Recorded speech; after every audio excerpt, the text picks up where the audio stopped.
U2 isn't just one of the biggest bands in the world, they're also one of the most long-lasting. Since exploding into the music world in the early 80s, they've sold nearly 200 million albums and performed massive tours all around the world. Led by their charismatic and legendary frontman, Bono, real name Paul David Hewson, the band continues their reign to this day. As the singer for one of the most successful bands in modern history, Bono has naturally had a storied life. Everyone knows him as a philanthropist and musician, but there are some things about the star that people might not be aware of. Here are just some facts about Bono that you might find surprising. Bono has remained cryptic about a near-death experience he had during the writing and recording of U2's 2017 album Songs of Experience, refusing to say exactly what took place that almost ended his life. He's described the incident as an extinction event, but won't go much further than that. People have these extinction events in their lives. It could be psychological or it could be physical, he told Rolling Stone. And, yes, it was physical for me, but I think I have spared myself all that soap opera. Especially with this kind of celebrity obsession with the minutiae of people's lives, I have got out of that.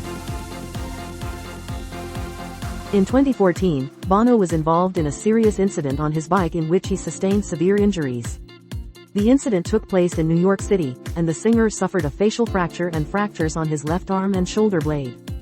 Bono was taken emergently to the operating room, where the elbow was washed out and debrided, a nerve trapped in the break was moved and the bone was repaired with 3 metal plates and 18 screws, orthopedic surgeon Dean Warwick said in a statement. Bono received 18 screws and 5 hours of surgery, and ultimately recovered. Like our content? Make sure to follow us.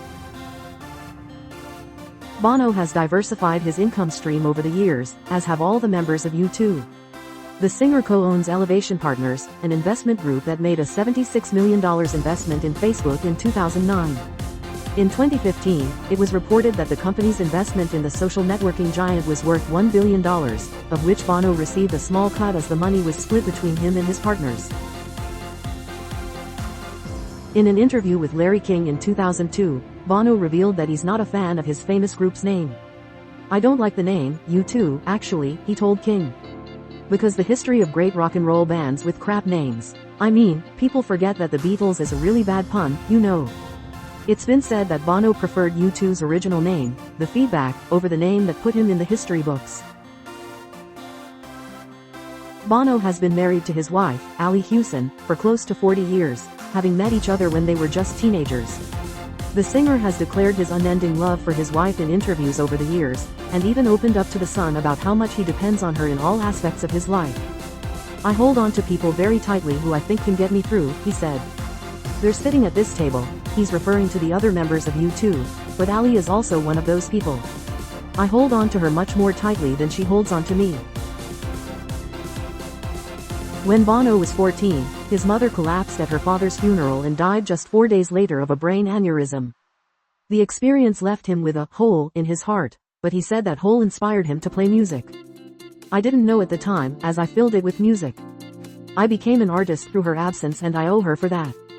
I thought the rage I had was a part of rock and roll, but the rage was grief," he explained to the Washington Post. The singer has penned a number of songs about his mother, including their first single, I Will Follow. Bono's given name is Paul Hewson, but he's been widely known by his singular stage name for decades. The unique name actually came from an unexpected place, a hearing aid store in his hometown of Dublin, Ireland. The store, called Bonovox, was named after a Latin term that means good voice, and inspired the frontman to take part of the title and use it for his music career. He's one of 2 U2 members with stage names. Guitarist The Edge was born David Evans, but has gone by his nickname since the beginning of the band as well. Oasis guitarist Noel Gallagher detailed a wild experience he had with Bono and the members of U2 while touring together, which led to Bono doing a press conference with the French Prime Minister while intoxicated. Gallagher explained that he was persuaded to travel with the band on their plane and ended up waking up at Bono's guest house after drinking a bit too much. When he woke up, the band had continued to drink and never stopped drinking for days, before they ended up in Paris for a show. Gallagher finally separated from the band members and settled in at a hotel as he recalled to the NME. "So he goes off, I get to the hotel, it takes me 20 minutes to find the remote control for the telly, another 10 minutes to order a club sandwich, with some guy who's clearly neither French nor English on the other end of the phone, and as I was kind of sitting down I put on the telly and I'm flicking through, and there's Bono doing a live press conference with the Prime Minister of France about Africa. And I know what we've been up to the previous 3 days and I'm going, he's not real, man. Though many people assume that Bono's signature sunglasses are worn for fashion reasons, the real reason is much more serious. The music legend has had glaucoma for decades, and therefore has an intense sensitivity to light. You're not going to get this out of your head now and you will be saying, "Ah, poor old blind Bono," he said in an interview with The Guardian after being asked whether he ever takes the glasses off. Glaucoma is a chronic condition caused by a pressure buildup that damages the optic nerve. It can lead to blindness, but can be treated in a variety of ways that help make it more manageable. Bono happened to be in Nice, France, at the same time as a man drove a truck into a crowd celebrating Bastille Day, killing 86.